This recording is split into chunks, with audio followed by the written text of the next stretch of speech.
Hi, Mr. McRae students at Sioux North High School. Today I'd like to introduce you to a wonderful person, a good friend, and someone I consider part of our family.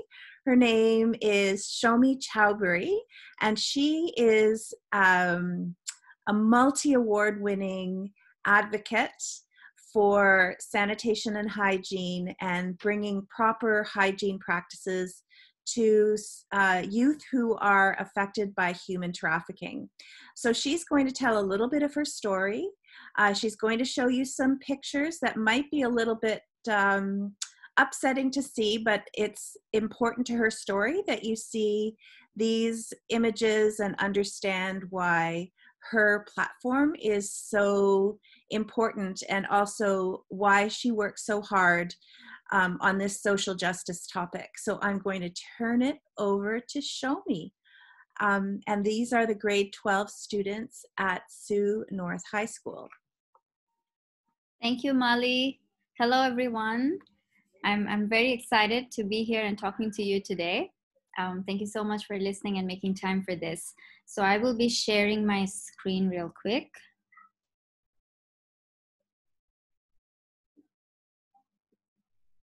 Okay, can you see my screen? Yep, it's perfect. Okay. All right. So today I will be sharing with you my advocacy journey as a water sanitation and hygiene WASH advocate. So as Mali has already introduced, my name is Shomy Chowdhury. I'm from Bangladesh. I was based in Malaysia until last month. So right before the COVID-19 pandemic lockdown, I came back. I graduated from University Putra Malaysia in economics. So I finished my studies and I came back home and got stuck here for I don't know how long. Hopefully this weird moments, this weird time will pass very soon. I hope you're all listening to me in good health and you're safe. So with that, with no further ado, I'm going to begin. So now this picture is very special to me. I don't know if you know this person beside me. She's Priyanka Chopra, Hollywood actress, Bollywood and Hollywood actress. And she's also working with Global Citizen as a Global Citizen Ambassador. And I myself am a WASH advocate for Global Citizen. And this picture was taken while I was speaking, addressing a crowd of 60,000 people in Central Park, New York in 2017 at the Global Citizen Festival. And this was when I got to share my story, my story of activism with such a big crowd. And this moment is very, very special to me because this actually reminds me of who I was and what I became. Because even like 10, 11 years ago, when I first started my journey of community service, I was very, very shy. I hardly could actually speak to, like I would feel comfortable speaking to someone. But here I am speaking in front of 60,000 people. And I think it's all because I'm passionate about the work I do. So I feel comfortable talking about it. And I feel very, very proud of the work that I've done. And I'm feeling the same while I'm talking to you right now. Now, most recently, I became the first Bangladeshi to win the Princess Diana Legacy Award for continuing my humanitarian work. And it's a huge title to carry, to be honest, because Princess Diana is an epitome of service, right? And she believed in the power of young people, and to actually carry her name is a huge honor, and it was an amazing recognition for me. Now, this picture is from a Commonwealth reception where I got to meet and talk to Prince Harry and Meghan Markle about my journey, about my activism. I also received the President's Volunteer Service Award, the gold pin from President Barack Obama while he was the president in 2012 for my community service in the US when I was there as an exchange student and finished my high school. This one is actually from last year, the one on the left, the group photo. That's also from the Diana Legacy Award Week. So this was when we were invited to the Kensington Palace to meet Prince William and talk about our work. And the one on the right, I'm sure you know this gentleman, Hugh Jackman, the Wolverine. It was a great experience to meet him as well. And the one on the left here is Priyanka Chopra, she posted our picture on her social media, and it kind of went viral in my country. So these are some of my happy moments. And I'm sure during this pandemic, you have seen this guy a lot, right? WHO Director General, the one on the left, Tedros Adhanom. So this is also from the Global Citizen Festival. Beside me also is sitting the former Prime Minister of Australia, and also the CEO of Women Deliver. This was in 2018 when I was invited to Her Majesty the Queen's birthday party. It was also an amazing experience. So these are some of my other like good experiences in different conferences around the world where I got invited to share my work. I'm currently working as the Asia representative of the Commonwealth Students Association.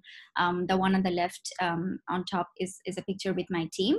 The one on the right is with the Royal Commonwealth Society Malaysian branch. I'm also a Royal Commonwealth Society fellow.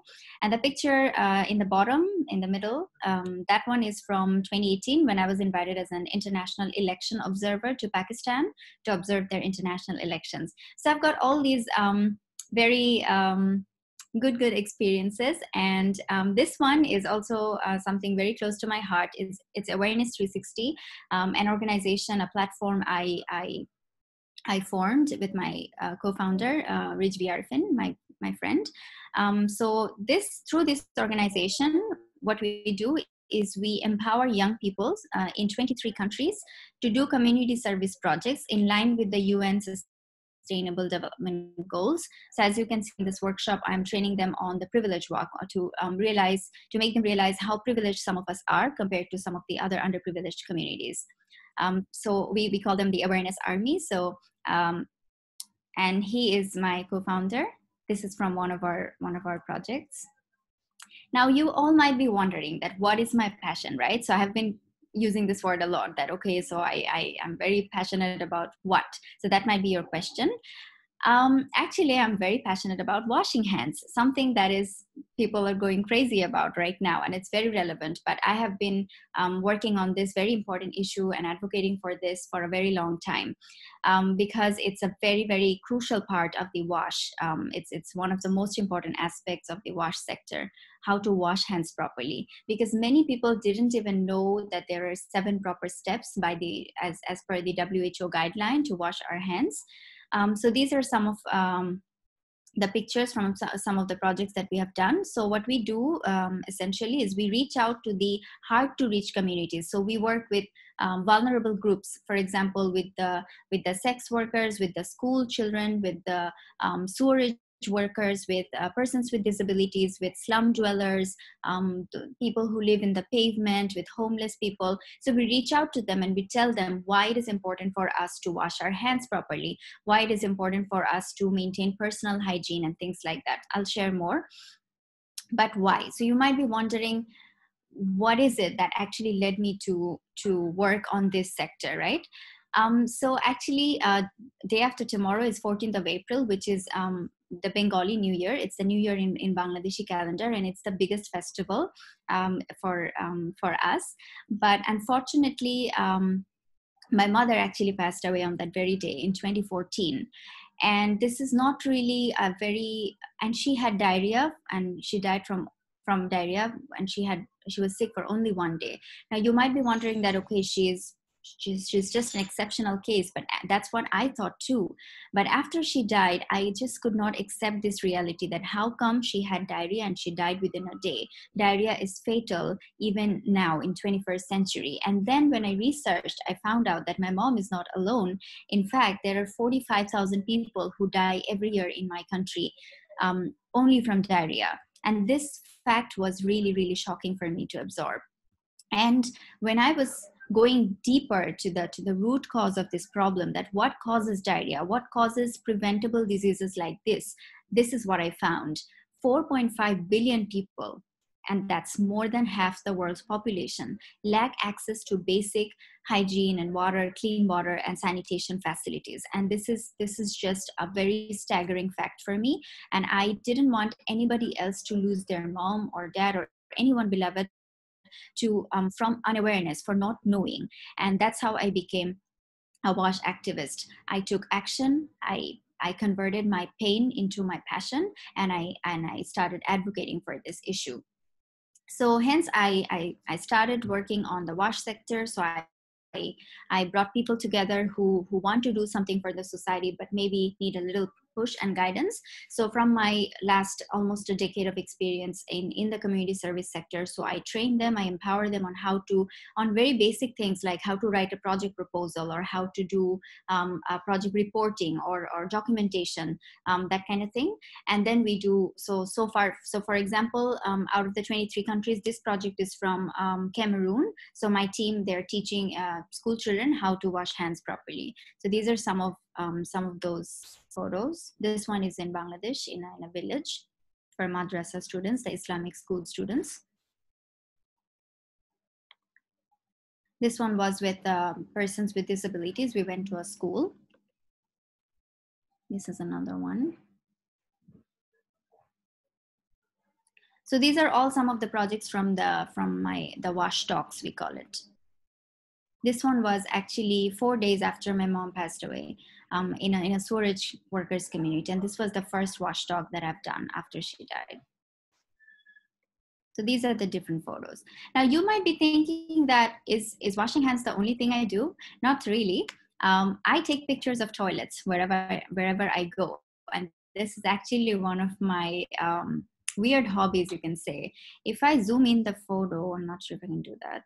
Anyways, if you see the picture in the middle, that's actually a toilet in Pakistan. So why do I take photos of toilets is because it helps me with my advocacy. When I talk to world leaders, when I talk to people, the policymakers, the decision makers, those people who decide how much to invest in the WASH sector, this is when these photos come in very handy. So I tell them that, look, I have worked in the grassroots level. I have seen this is the real condition, and lack of awareness, hardware, software, both it's important. So hardware is whether a school has a toilet or not, the infrastructure. Software is having the knowledge to actually maintain the toilet properly. So we need investment in both hardware and software. So that's why I take photos of toilets, so that I can, it complements my advocacy work. Now, this one is a bit, I don't know, you might be grossed out, so I'm sorry about that. But if you see the photo on the right, this one was taken in an airport.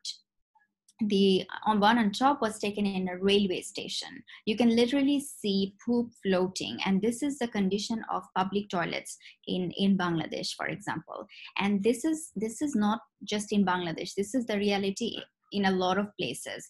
And as a matter of fact, in India, for example, a lot of people don't even have a toilet. So they literally go out and they poop in the field, for example. So they defecate out in the open. Open defecation is a huge problem too. Then so one is washing hands, another is toilets. Another problem that we are trying to address is menstruation, menstrual hygiene. Period is a thing of shame. Period is an embarrassing, is a stigmatized topic, and that's what we are trying to do. We are trying to destigmatize this issue. So we do different workshops on menstrual hygiene, like how to maintain menstrual hygiene. Then, for example, this one is one of them. We also teach people how to make their own pads, because honestly, pads, we call it the pink tax, right? So it gets very expensive for some people. It's still considered a luxurious product, pads. So we teach women how to make their own pads, so that they don't have to worry about buying commercial pads.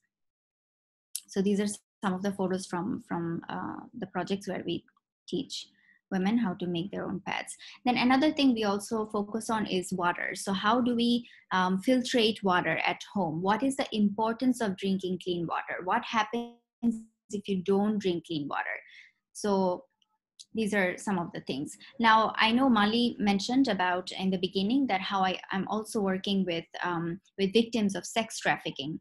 And this picture is actually taken at a brothel. And I'm currently actually working on a COVID-19 relief fund for the sex workers in Bangladesh. So this project is called Project MBBS, Make Brothels in Bangladesh Safe.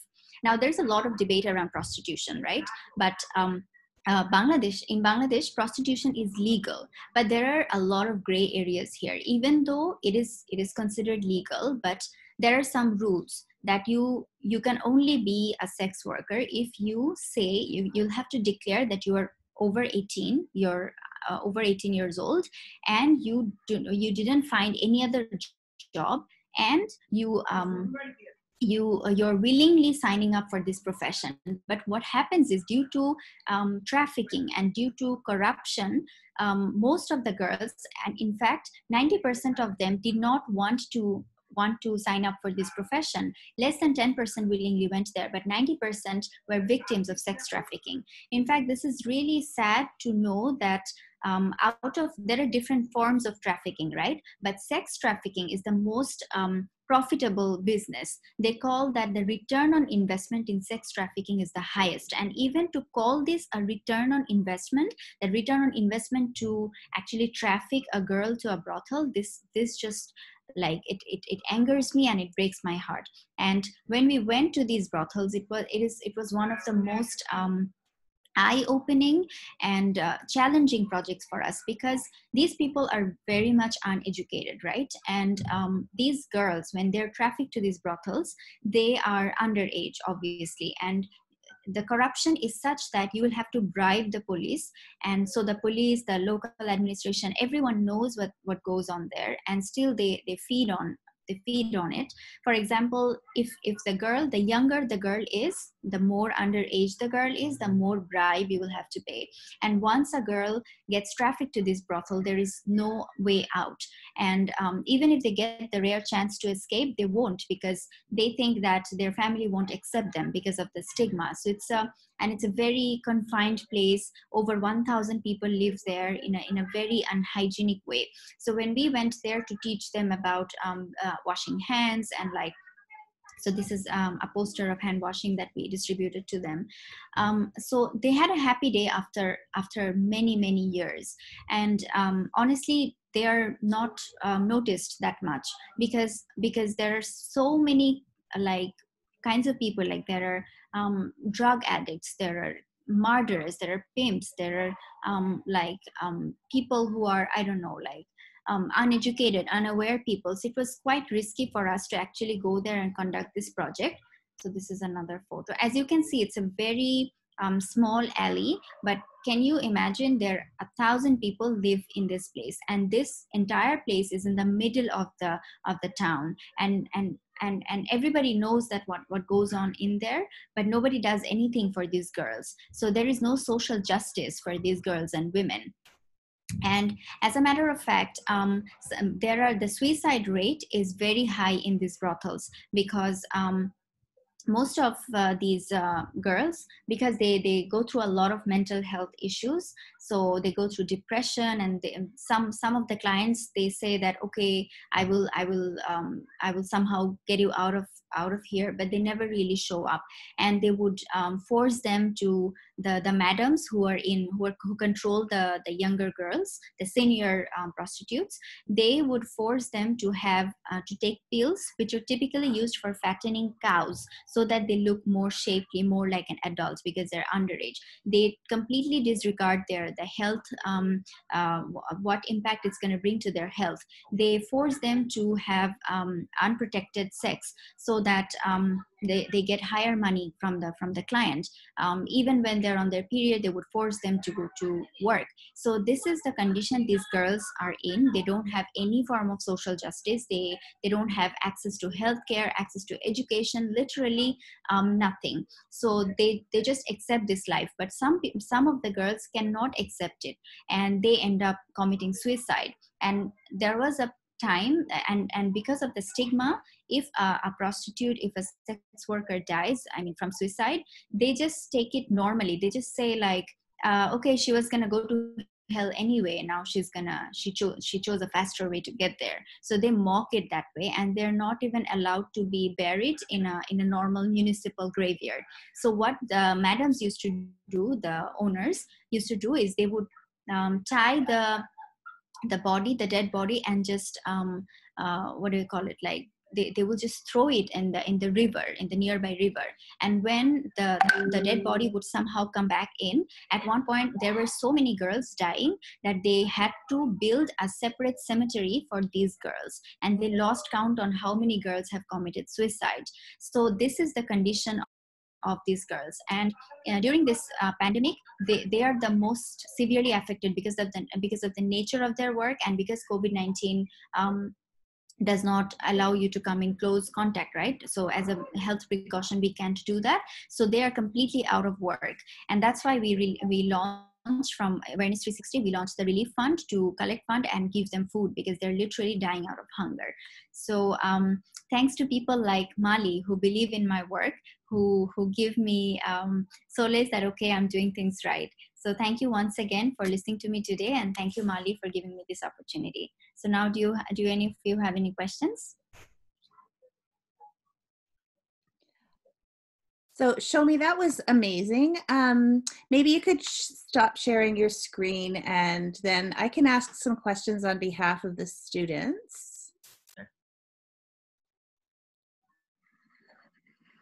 So how do you find people to join Awareness 360 and also become WASH advocates? Okay, so the thing is, so far we are very lucky that we have gotten quite a good exposure in the international platform. So for example, because we're working with global change makers, Global Citizen, with IRON, with different recognized institutions we have been working. So a lot of people actually wait for when they can join our organization. So every year we do annual recruitment. So that's when we have an open call for people to apply. And then whoever can apply from any country, it can be through a selection process. We choose them through online interview, and we do everything. We have regular meetings, everything online. So that's how we conduct the whole global thing. And I'll be sure to share your website with Mr. McCrae so that he could share on his Google Classroom. So as a young person and someone who is very shy and has found something that they're passionate about, what are some of the steps that you can do to become an advocate for people who are in need or addressing a social justice issue? Yeah, thank you for the question. So I think the first step is to choose your passion, right? So if you have already found your passion, what is the cause that you're more passionate about, then you're already one step ahead, because that's the most important part. Once you've done that, you will have to do a community mapping, that whether there is any existing initiative, any existing organization, any existing group of people who are already addressing that issue. If there is, then that person should join that organization or that initiative and start working with them and build their own profile, build the transferable skills like leadership skill, communication skill, networking skill, research skill, this kind of transferable skills to build his or her own profile and develop the strengths and work on the strengths and the weaknesses as well. So, and if you while doing the community mapping, if I see that, okay, there is no existing initiative who is addressing this cause, then that person can just talk to some people, like we will always have to start small. For example, our close circle of friends who believe in us, choosing someone like that who believes in you, and then maybe start something together. And at one point, even though it is small, at one point it will grow bigger. People will start looking, and then just reaching out to those communities that you think are not getting the right attention, and then doing something for them. So I think it's very important to do community mapping, because our resources are limited. So there is no point of doing a duplication of efforts. If someone is already doing it, the power of collaboration is great. So if someone is already doing, maybe I can go and chip in my idea, my feedback, and then do something bigger together. But to think that I am not good enough to do something alone, I think that's the wrong idea, because every one of us have the power to do something great, and it all adds up, right? So even if you're not confident enough, I still think it's important for us to start now and start small, because we can't expect us to grow just like that. So it is okay to start small, but we should take action. And I think that's a great way to end your session and the questions by starting small and taking action. And that was definitely one message that when I've seen you speak to live audiences, that's what you would say as well. So I'm just going to stop the recording, but I do want to thank you, Shomy, for taking the time at this busy time, and especially since it's Bengali New Year, to connect with our students at Sioux North.